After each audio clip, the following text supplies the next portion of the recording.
বাংলা মূল টার্গেট, এই অভিযোগ তৃণমূলের। প্রাথমিকভাবে এই উত্তম অর্থাৎ যিনি রাজবংশী পরিবারের একজন ব্যক্তি, তাকে এনআরসির নোটিশ পাঠানোকে কেন্দ্র করে এই যে সরগরম হয়েছে গোটা রাজ্য রাজনীতি, তাকে এইবার মঞ্চে এনে পরিষ্কার করে দিয়েছেন মমতা বন্দ্যোপাধ্যায় যে কোনোভাবে বাঙালি অস্মিতাকে রক্ষা করতে হবে, এবং বাঙালি অস্মিতা রক্ষা করতে কিন্তু যদি কোনোভাবে কেউ বাংলা বললে ডিটেনশন ক্যাম্পে পাঠিয়ে দেয়, সেই ডিটেনশন ক্যাম্পের বাইরে ধর্ণা দিতে হবে বা বিজেপি নেতার বাইরে ধর্ণা দিতে হবে, এই ছক কিন্তু বেঁধে দিলেন। এবং পাশাপাশি এই লড়াইয়ের বার্তাও তিনি দিয়ে রাখলেন যে 27শে জুলাই থেকে ইলেকশন অবধি শনি রবিবার করে বাংলা ভাষা বা বাংলা অস্মিতা রক্ষা করার জন্য ব্লকে ব্লকে বিভিন্ন জায়গায় তারা আন্দোলন করবেন।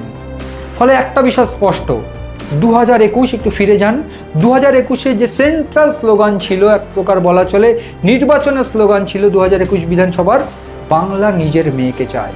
কাকে চায়? বাংলা নিজের মেয়েকে চায়, অর্থাৎ বাংলা মমতা বন্দ্যোপাধ্যায়কে চায়।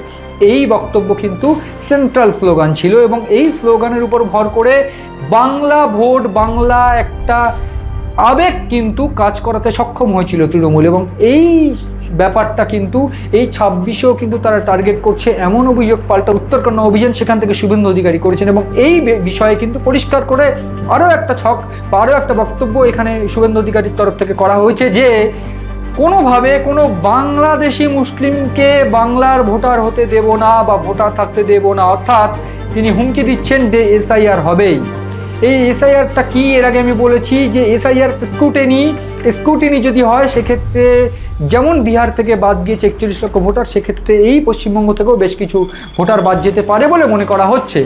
প্রাথমিকভাবে এই দুটো বিষয় বা এই দুটো দল যখন সম্মুখ সমরে, তখন একটা বিষয় পরিষ্কার যে বাংলা অস্মিতা নিয়ে আগামী 26-এর ইলেকশন, আগামী 26-এর নির্বাচন কিন্তু হবে, এবং যেটা মূলত টার্গেট ইতিমধ্যেই করে ফেলেছে তৃণমূল সরকার বা বলা ভালো মমতা বন্দ্যোপাধ্যায়, অভিষেক বন্দ্যোপাধ্যায়। ঠিক এই ছকে বা এই সুরে তারা পরিষ্কার করে হুঁশিয়ারি দিয়ে দিয়েছেন যে কোনোভাবে যদি বাংলা ভাষার উপর সন্ত্রাস নেমে আসে, তা কিন্তু আমরা মেনে নেব না।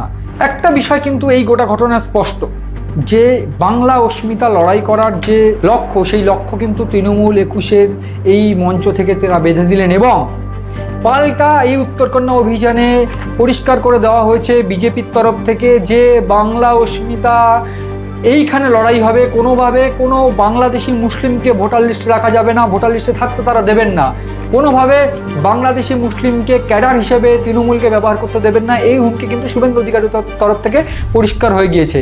ফলে এই যে জায়গাটা বাংলা অস্মিতা যে নিয়ে লড়াই হবে, সেটা কিন্তু নরেন্দ্র মোদীর এই জয় মা দুর্গা জয় মা কালীর ভাষণের পরেই কিন্তু বোঝা গিয়েছিল। সেখানে তিনি একটিবারও জয় শ্রীরাম শব্দ উচ্চারণ করেননি। এইখানে শুধু বাংলা নয়, পরিষ্কার করে তিনি বলে দিয়েছেন যে আমাদের কাছে সব ধর্ম, সব ভাষাভাষী মানুষ কিন্তু আমাদের খুব কাছের, এবং আমরা সবাইকে সম্মান করি।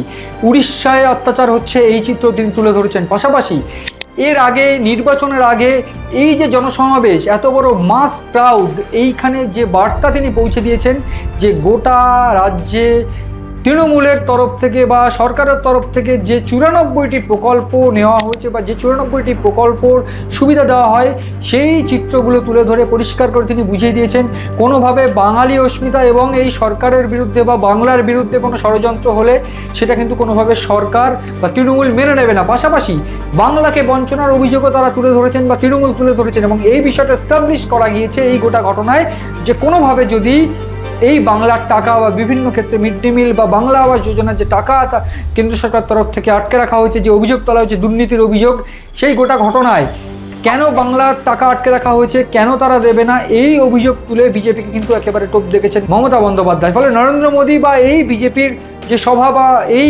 বিজেপির উত্তরকন্যা অভিযান, সেটাকে এক প্রকার মেকি করে বা সেটাকে এক প্রকার হারিয়ে দিয়ে বিজেপির গোটা প্রক্রিয়াকে এক প্রকার পিছনে ফেলে বাঙালি অস্মিতাকে নিয়ে লড়াই করার যে এস্টাবলিশমেন্ট, যে লক্ষ্য, সেটা পরিষ্কার। এবং এই গোটা নির্বাচনে একটা অন্যরকম স্লোগান তৃণমূলের তরফ থেকে বা মমতা বন্দ্যোপাধ্যায়ের তরফ থেকে ঘোষণা করা হয়েছে যে আমাদের দর্শন তোমাদের বিসর্জন, বা বলা ভালো তৃণমূলের দর্শন বাংলা বিরোধী তাদের বিসর্জন।